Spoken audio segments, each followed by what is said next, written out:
Good evening. Thank you once again for joining us. Tonight we have a slightly different format. You will notice that in a moment, and you'll see why. As you know, the December 7th elections did not produce a clear winner, but without any doubt at all, Parliament is being transformed. These are really interesting times for this country, and we thought tonight we would talk to two gentlemen from the NPP and the NDC. They will let us get a sense of the way things have been and where we are going. As you know, we have a runoff coming within the next 2 weeks, and so we will talk about it, get a sense of how they see things unfolding. Our guests are the minority spokesperson on legal and constitutional affairs, Nana Akuffo Addo, and the Honorable Minister for Communications, Mr. John Mahama. Gentlemen, thank you for your time. Thank you. Thank you. Nana, these are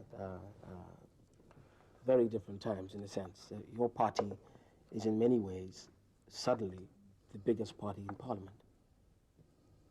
You must tell me what has happened.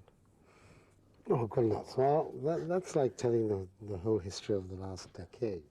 I think principally what has happened is that the message that we took to the country, the message that the time had come for us to change the direction, the policies, as well as the people who are in charge of the country. That message, I think, has had a very strong response from the Ghanaian people, to the extent that when you put together all of those who stood on the message that there was a need to change the ruling party's hold on power, have together arrived at something like 55 to 56% of the electorate, the registered electorate, those who voted on the day. This is a major shift. It's like almost like an earthquake. If you remember that in 1996, President Rawlings won 57% of the vote on the first round, and that his successor, the leader of the NDC, has won barely 45%. That the NDC went into Parliament with went into the elections holding on to 133 seats, and are today 92 in the Parliament.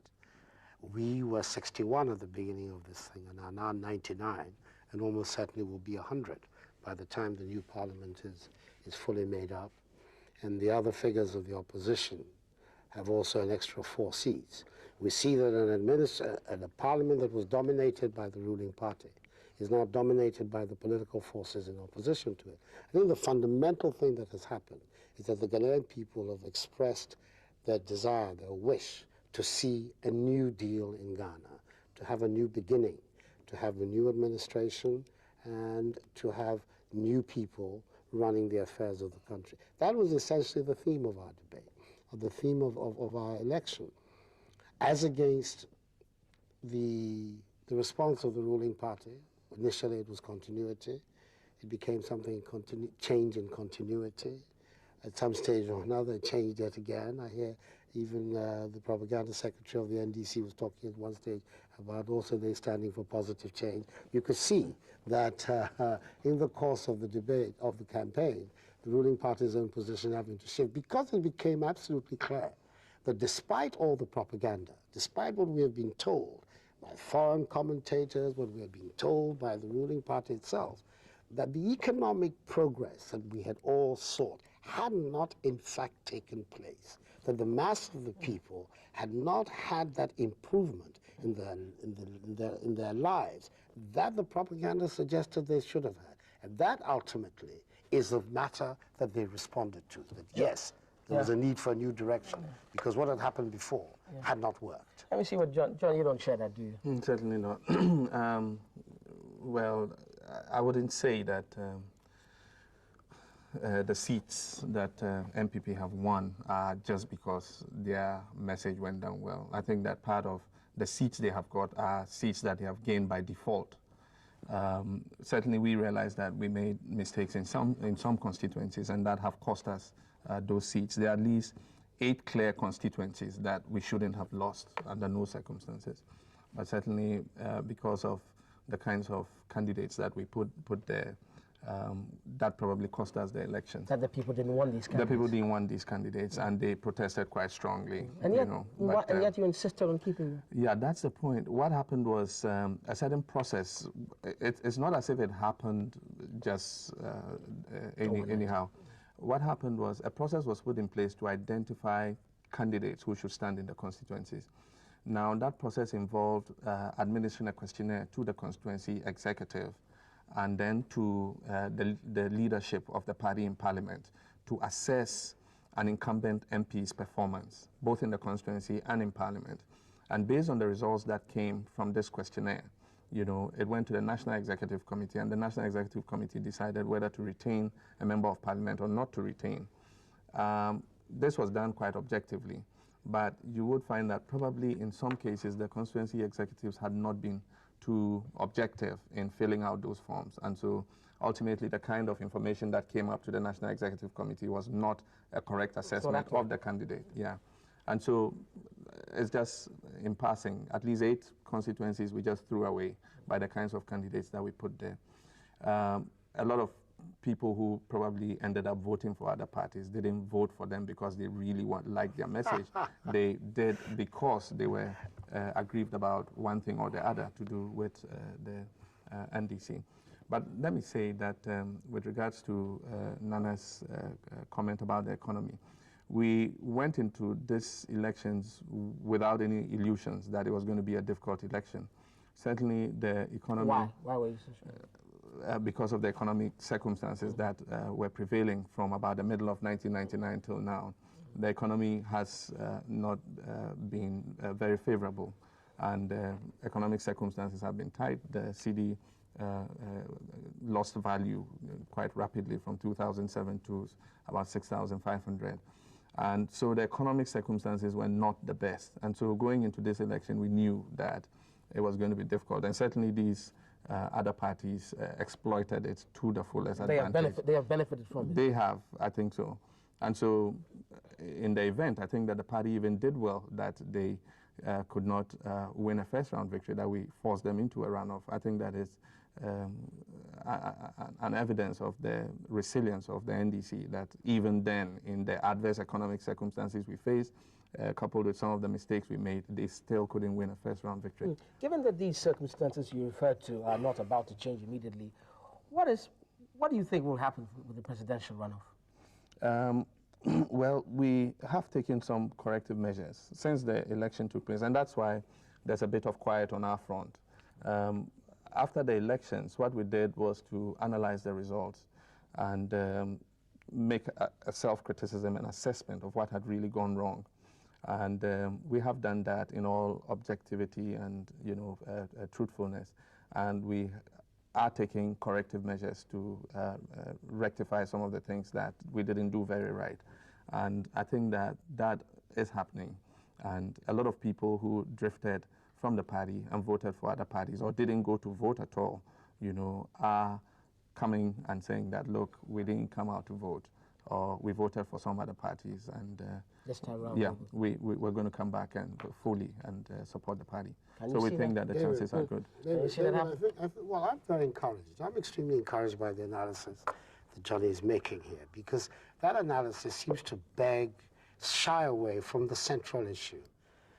If the ruling party doesn't recognize that ultimately what the Ghanaian people have done is to reject their record, if they think that it's a matter of a few internal rearrangements and a few manipulations internally inside their party, that gives me a lot of confidence about what is going to happen in the second round, because it strikes me that the fundamental issue which is at stake is escaping them. I've heard also Professor Mills giving the same explanation as his, I'm sure, no doubt, future Minister of Communications will be given were he to win. It's a question that we put the wrong people here. Ultimately, what the people are saying is that the record of government of this administration is not one they want to continue. They gave power to a group of people to bring about a significant improvement in their living standards. They have not done so. What are the basic facts about our economy? These are coming from official quarters.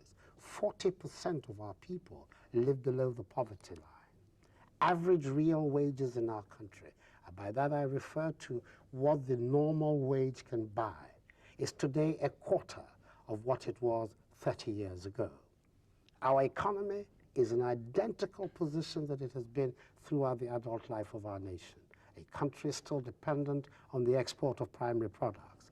81% of the receipts, our foreign exchange receipts, come from the export of the 3 traditional products on which we have lived all this century: cocoa, gold, and timber.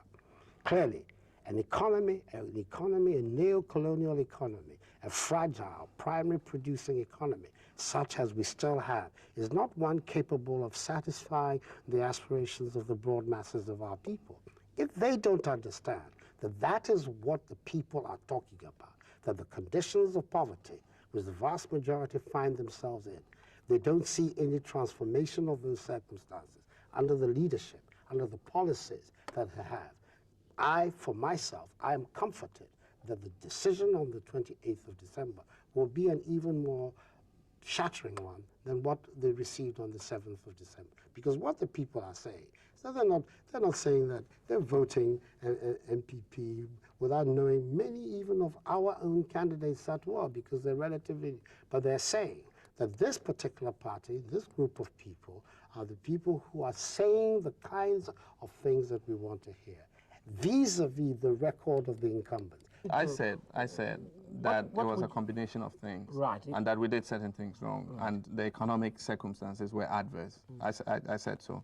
But I think that when Nana spoke, he said that the populace or the electorate, listened and said, these are people who are saying things we want to hear.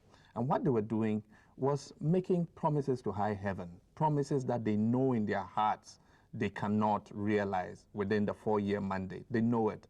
And just because they want to achieve political power, they've made all kinds of promises to the people. They've raised people's expectations so high, and it's easy to make promises. I mean, if we were in opposition and said that we wanted to make promises, you could promise the electorate the moon and deceive them to vote for you. That is essentially what has happened. They've promised them free health, they'll abolish cash and carry, they'll raise salaries 100%, but they know they can't achieve these in the short to medium term. David, we can't allow the word deceive to pass by on this matter. We have got, I know that they find it difficult to conceive of a Ghana that is prospering because they don't have the mechanics or the formula to produce that Ghanaian prosperity. So that the idea that people can come forward and say that the conditions of poverty that we are in today, there's nothing permanent, natural, or unchangeable about it. Certainly. Yeah. Certainly. That is the statement we're making. We're saying that the present conditions of poverty that the people are in are not things that are either permanent or natural to Ghana. Yeah, we don't say they're better management, either.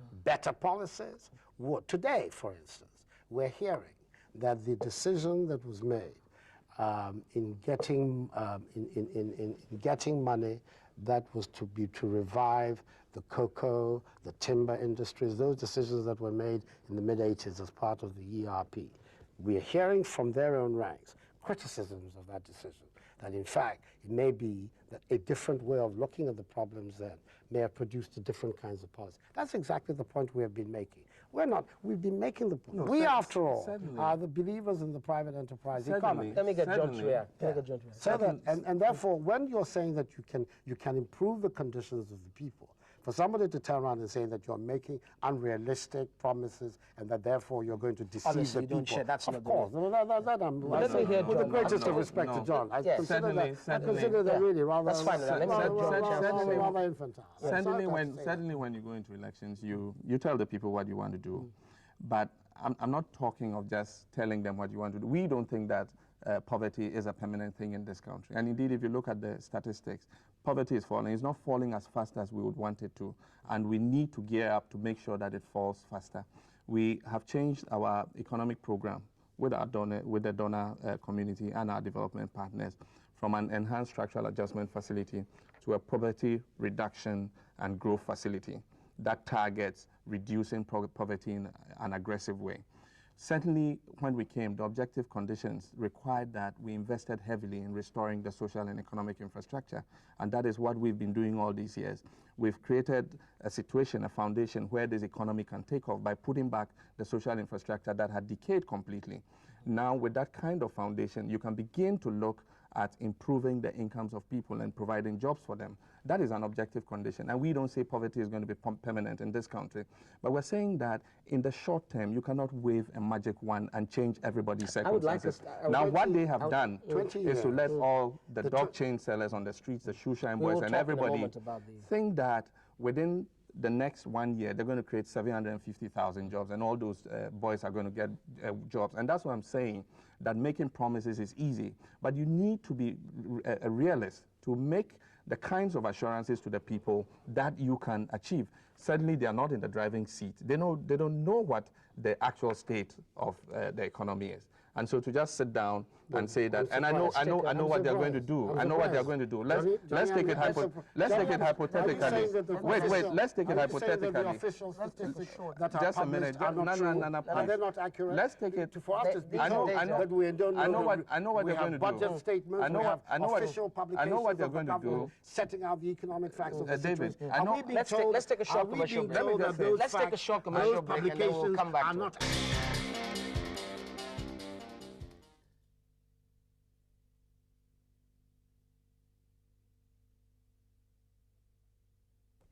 Welcome back. Mr. Mahama, what would you do differently to get the economy back on track?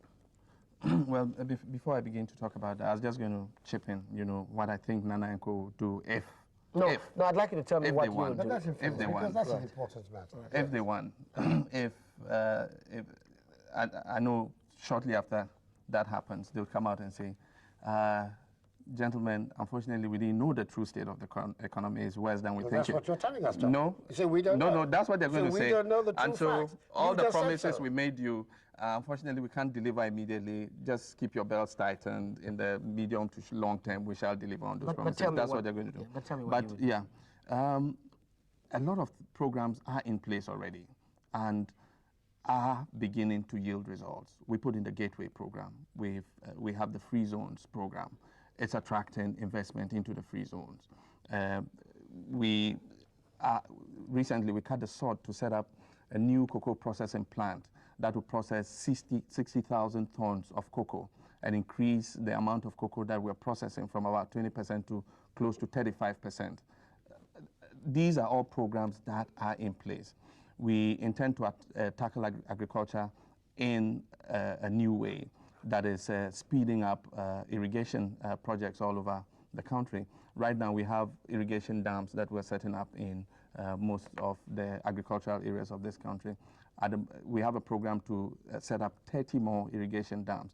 That is to continue to move the percentage of our agriculture that is under controlled conditions like irrigation to a larger percentage rather than the present rain-fed conditions. There are programs in all sectors of the economy that are beginning to yield fruits. We think that one of the problems has been unemployment because there's a steady drift of people from the rural areas into the urban centers, and people are looking more for jobs in the formal economy than previously when they were employed in the informal economy. We intend to increase the rate of economic growth. We've averaged 5% over the last several years, and the intention is to accelerate that growth to 8% with the intention that as the economy expands, it will create jobs. Often the temptation, and what several of the opposition parties try to do, is to give out a program that seeks to say that they would create jobs artificially. I think that it's more natural to grow the economy, and as the economy grows, it would create jobs and get people working. We have a lot of programs. It's something that we're carrying out and are going to accelerate in the next 4-year mandate. You know, it's interesting. As I listened to him, I mean, there was a bit of what he said. I thought, you don't disagree with that, do you? What are the things that you think are weaknesses in that approach? First of all, I mean, it's refreshing to hear that, the communicators of the regime now telling us that they're aware that the path that they have been on before wasn't satisfactory, and that it is now necessary to move. That. Well, that's exactly what I said. We've had those programs in place already. That's what I understand.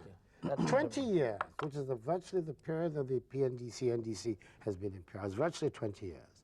That period was in other countries' lives enough to transform them from the economies that we have now. If you talk of Malaysia or Taiwan. These are examples of the countries. I'm talking about countries that began very much at our level of development, who within a 20-year period moved, in the case of Korea, from 400 per capita income, which was Ghana, 60% people in agriculture, like they were there, to economies where per capita incomes is now measured in terms of thousands of dollars. Dramatic transformation of their lives, the lives of the Malaysians who today we're seeking to emulate. How have they done it? They did it with one fundamental premise. You cannot develop your economy unless you give the producers, whether of agricultural products, whether of industrial products, of services, confidence in their ability to work, take their reward, pay their taxes, and get on with their lives. The government has not done that. The fundamental weakness of the Rawlings era is that confidence that should be generated in the indigenous business circles, largely because of the kind of so-called revolutionary actions that were taken, has escaped them. Of course, when the president himself, at the beginning of his tenure of office as a constitutional leader, can get up on a political platform and say that important producers, Ghanaian producers of goods and services, ought not to have their products patronized because they have different political allegiances than his own, and that therefore their goods should be boycotted. You know that the kind of signals that is given to the private sector, and therefore the response of the private sector to the various initiatives that have been tried continues to be sluggish. John, I think, let me finish, David, before John. I think that the fundamental difference, get away from all of the niceties of economic policies and the econometrics and the graphs and the 7% and the 4%. The fundamental difference that is going to be made with an MPP administration is the confidence that is going to be generated in the business community, that at long last, a group have come into office who don't have an equivocal and an ambivalent attitude to private capital and to private business, who clearly support it and don't support it on a selective basis. Somebody is a card-carrying member of the MPP, so even if he's not a particularly successful businessman, he should be helped. But an NDC fellow who's already got something good, solid going, who's therefore looking for the support that will allow him to go bigger, you say, oh no, this character is not a member of our party, so therefore, even if he's employing 300, 400, 500, 600 people and helping the economy grow, you're not going to look favorably on them. You were looking for that once fundamental injection of confidence that people are there who have put their political career behind the idea of private sector development, not monkey socialists like my good friend, my good friend Johnny, the one-time Marxist of the 80s. Yeah. But we're talking about people who have a strong and principled belief in the private sector, and therefore can generate. Because once that confidence is given to the Ghanaian business, that'll be the signal. To the farmer, that really there's an administration in place that is looking after their interests, that is determined to promote their interests. That is not just always a major difficulty I've had in the last 10 years. The language about business is always about foreign investment. Yes, our country needs foreign investment. Yes, there are areas of our economic activity, the capital goods sector, mining, which requires large sums of money, where yes, we require. But it would seem as if somehow or other, in the rhetoric, the whole idea of the indigenous businessman, the indigenous entrepreneur, male, female, those who are actually here putting goods and services together, somehow got lost. We intend to really push that, and we think that if you look at the success stories in the world, whether it is Chile or... You have given examples of that. Let me get into... Those are the reasons for that success. Right. Yeah. John, there is a big issue there, and I want you to dwell more on the whole issue of business and domestic capital, supporting local businessmen. Is that something that you plan to work on as a party? Because it seems to be a big issue. It's surprising. I mean, it's wrong to take the policing function of government, that people do business legitimately and malign government or misunderstand that to mean that government is not interested in growing the private sector. This government has a clear policy of putting the private sector in the forefront of the development of the economy. And we have stated that several times, and we have demonstrated it physically.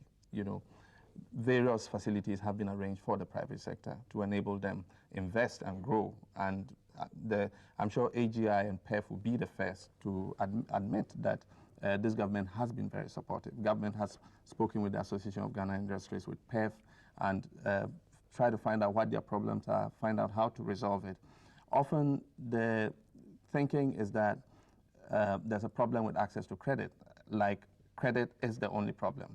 There are several problems that we need to resolve with regards to the private sector, not only with regards to access to investment and credit, but also in the general entrepreneurial training of the Ghanaian to manage a business. Several times government has supported business and industry and found to its disappointment that the business fails to grow, it collapses. Not because government has not been supportive of it, but because there are other factors that have not been put right. There is a natural tendency among Ghanaians to want to have a sole proprietorship, to control their own business. So however big it grows, they try to retain a certain family stranglehold over the business. And certainly that doesn't help, even with regards to accessing credit. If I was a banker and you came looking for credit and you were a sole proprietor as against a company like Unilever, I would most likely give Unilever 10 billion and give you 3 billion, because there's no guarantee that if you drop dead tomorrow, your business will continue to survive. But if Unilever chairman, or God forbid, if anything happened, Unilever will continue to exist. So we need to look at things in a very comprehensive manner and not just misstate government's legitimate concern of ensuring that people do business legitimately, Johnny, and mistake that as a suppression of the private sector. There are a lot of people in business. I'm in the communications industry. Ghanaians are in the forefront of the information technology industry. They're coming and they're taking licenses. They're setting up internet service provision services, data transmission.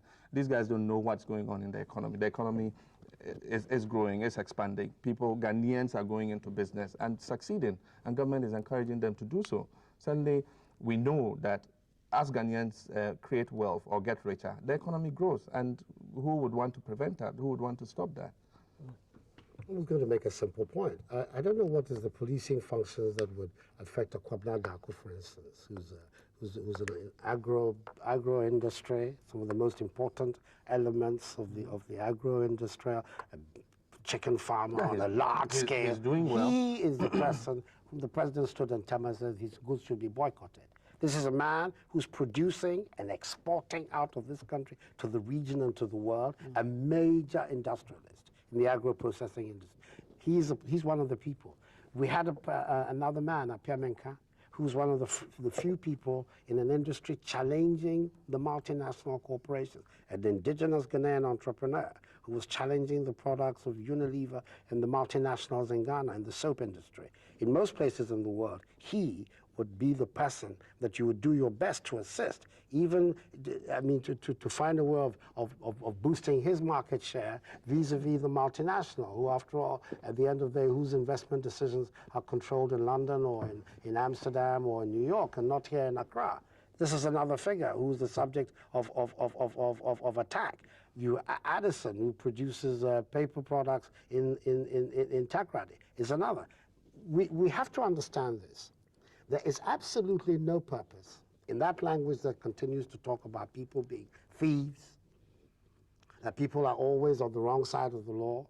And let's begin the language that is about encouraging creativity, encouraging enterprise, encouraging hard work, simple hard work. Because a great deal of life's problems is really ourselves, not by any great genius, but that people are prepared to actually work hard. Let's talk about that. Let's talk about making examples of successes in our country. The Ghanaians who succeed, people recognize them, whether they're in the world of business, in the arts, in the professions, whichever way it is, and say, yes, these are the role models we're after. We're after a Ghana whereby somebody can become a Akuffo Addo. That's the Ghana we're after. We're after a Ghana where somebody can be brilliant communications minister. Like, yeah, I say it in all, and we are on different sides, but I recognize the skills and the abilities. Let's look at a place whereby we are saying to ourselves as a nation, we are going to encourage the best. We're going to make sure that those who have the ability, who have the opportunity, do as much as they can for this country, and leave behind this language which has that some people are the only people of integrity in this country. Only one party has men of integrity.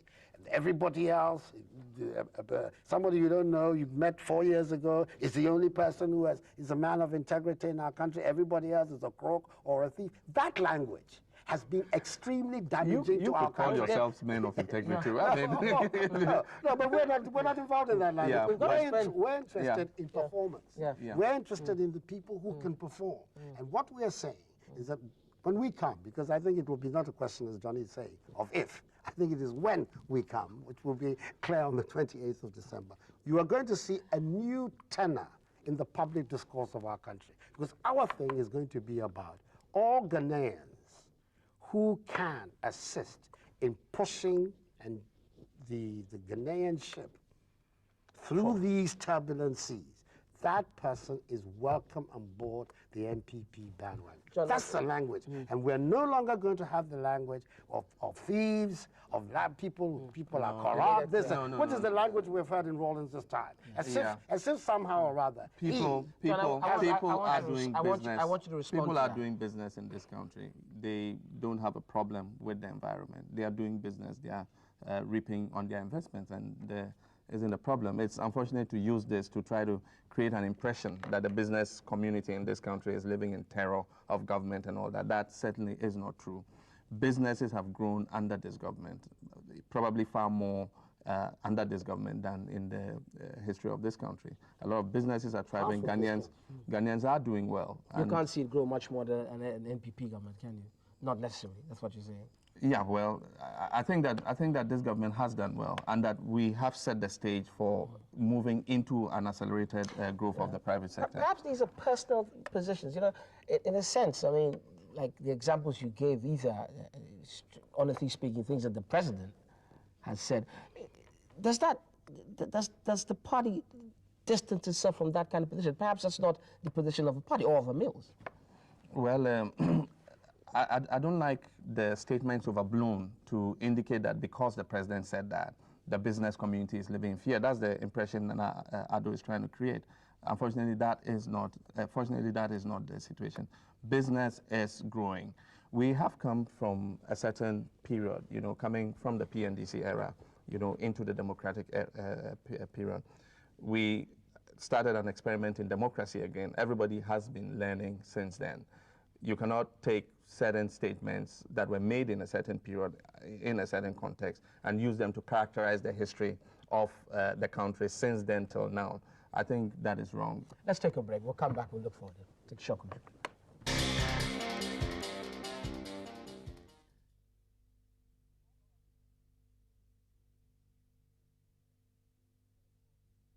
Welcome back.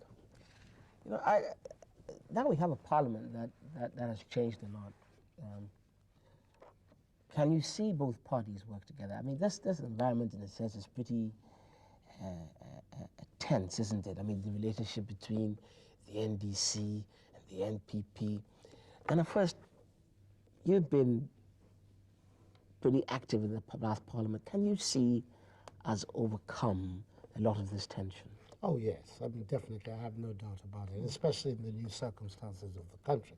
Because after all, the political map of Ghana has been considerably redrawn, almost fundamentally. I definitely can. I think, first of all, the new style of government that is coming in. The new style of government that is coming in is no longer the confrontational style of government that we have had up till now.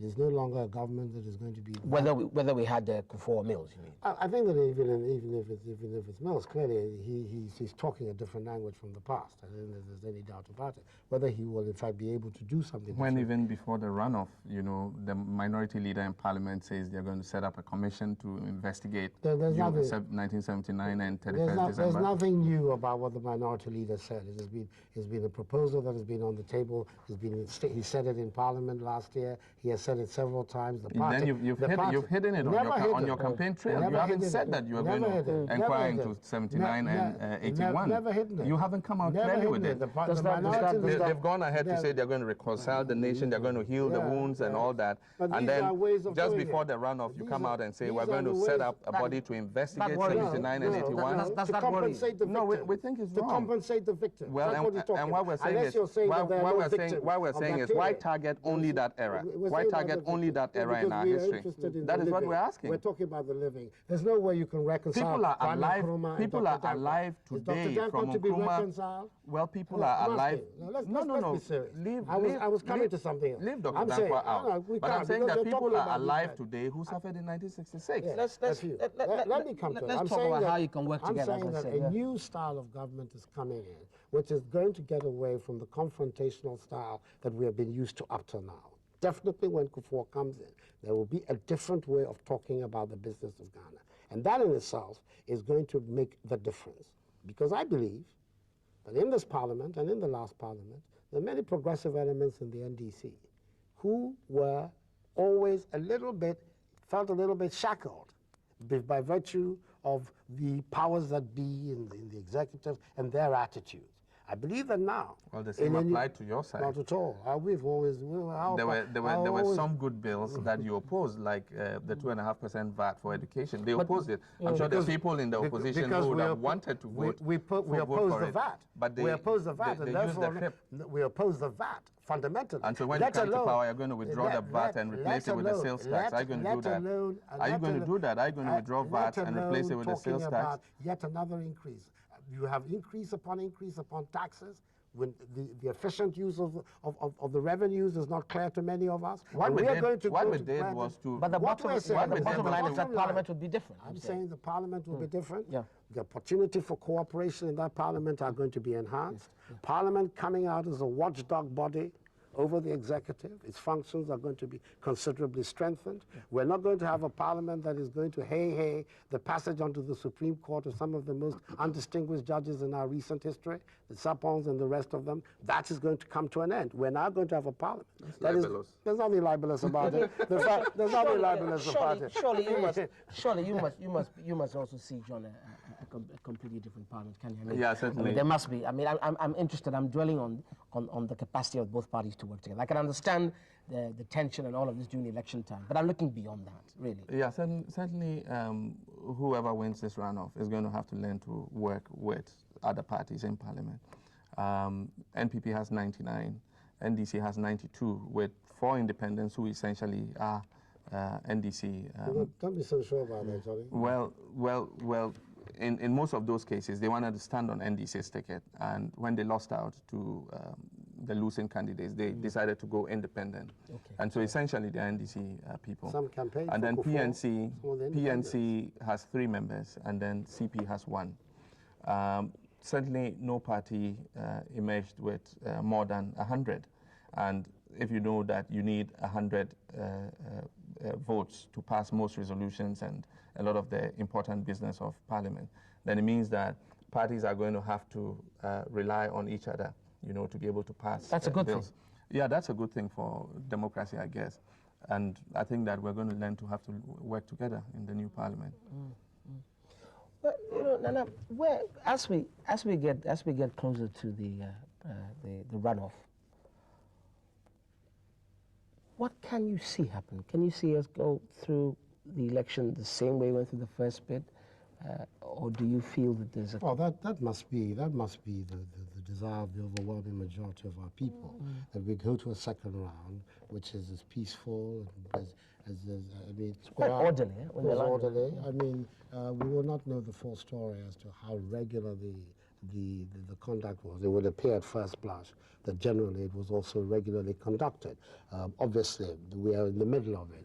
The stories about what happened in remote areas or in other areas, all that hasn't come out. But for the time being, I think the nation generally is satisfied that the thing went off reasonably well and is expecting the second one to do so.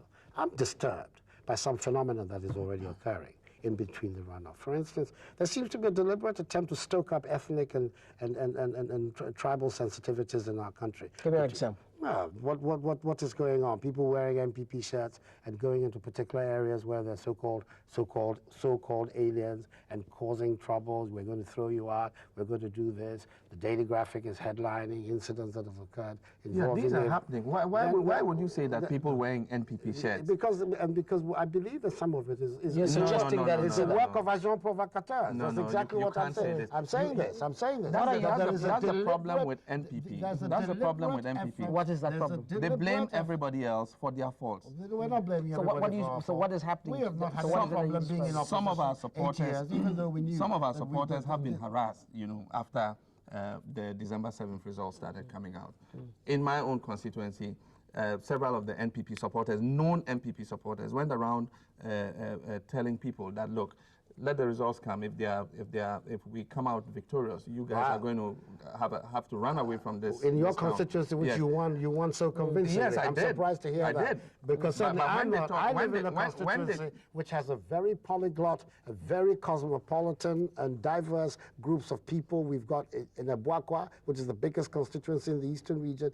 I think it is the most polyglot constituency probably in the entire nation. Everybody has substantial groups of people there, Krobos, Eves, so-called Northerners. Well, at least all of one them would are have there. expected that None you of that issue is a happening. statement. We have said so. You'd we issue have a so. statement We have said so. and restrain Isn't this just part of this Akuffo whole has gone tension forward thing that really and will not said get into, that perhaps people it's should just be one of these calm things and that behave comes with themselves. In elections. And I have no the doubt- exuberance of the results and them winning certain seats, I believe that what is happening is a deliberate attempt by the ruling party, desperate as it is. We've even had a measure of the desperation when Issoufou Ali goes on the radio before to say that Akuffo should be arrested for treason.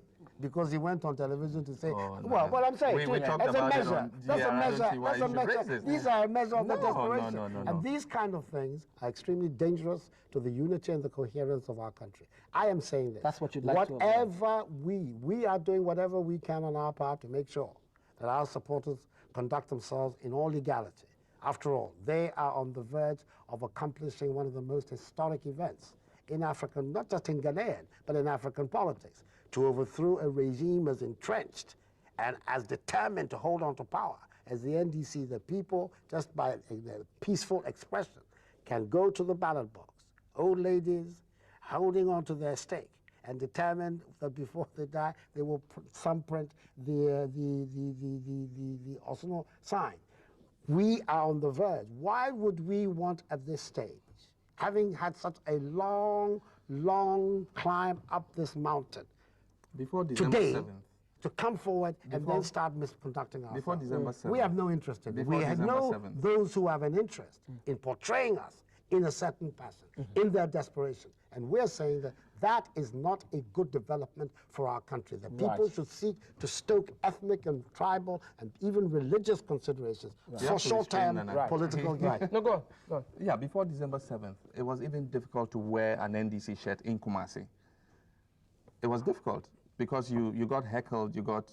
You can't even have NDC MPP agents in the Volta region. Why not not? a question of Why wearing not? T-shirts. Why not? They're Why not? Why arrested not? by the police. So you're They're suggesting arrested that and brought to Accra by the IGP. The results start to come out, and in the exuberance, your people go threatening people. And why would you want to say that people would wear your party T-shirts and go threatening people? Because Why would you want to because say it that? didn't happen in the Gentlemen, moment. let me ask It you didn't finally. happen in the heat of it. Let me ask it you happened finally. days afterwards, Let me- and you have to ask yourself about the calculation. If something was happening on that Thursday night, one can understand it. But 3, 4, 5 days later is before these stories start emerging. You wonder about the source of these activities. It happened because your flag bearer went on TV and said that he thought he had won and don't- created an impression in the mind of Don't let's go into the supporters detail. that Let he me just say finally, so we can wrap up this. Finally, are you prepared for whatever outcome there is? Do you feel that we can complete this process in a decent and civilized way? Are you prepared for it? Both of you, whatever the outcome of the election. The demand that we have a system of government in our country which is dependent on the decision of people in the ballot box.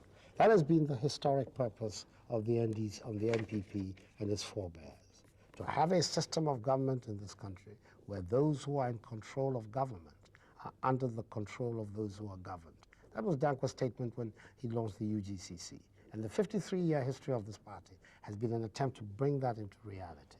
We believe that that is the best system of government that a nation can have. So you will accept whatever And the that, outcome. therefore, we have fought, and in this NDC era, we have fought since 1992 to have an even electoral playing field so that and a transparent and fair one, so that whatever comes out of it, who has agitated for a fair playing field more than the NPP? Each time we've been balked by the NDC, they even take the issue of a thumbprint to the court. A thumbprint ID, which is no identification, becomes an issue for them. So the outcome, whatever the outcome I'm saying, what we're saying is that we hope, and we believe that the process on the 28th of December is going to be free, it is going to be fair, it is going to be transparent. Right. If it is, you can be sure that whatever the outcome of that election we'll be happy with. Because for us, the victory of the 28th of December is not a victory for the NPP. It's a victory for democracy and for Ghana. That's a very much more important victory than the victory of whoever is temporarily for 3 or 4 years occupying the seat of power. John? Well, I think that the outcome. I'm from the outcome. I think Nana should tell this to Mr. Akuffo. He was on Vibe today, and they asked him, if he would accept the outcome. And he said that if things were normal, then he should emerge as president. That is a very dangerous opinion to hold, that you can only emerge as president if things are normal. Right. I think it's wrong. They did this before December 7th, and he's repeating it again. What we about are going into the election. We're going to give it our best shot, and we're confident that we can win victory. And would accept the results of the election. Whatever the result. If they are free, fair, and transparent. Thank you. Say the same thing you said. Thank you, John. Join us again next week. Good night.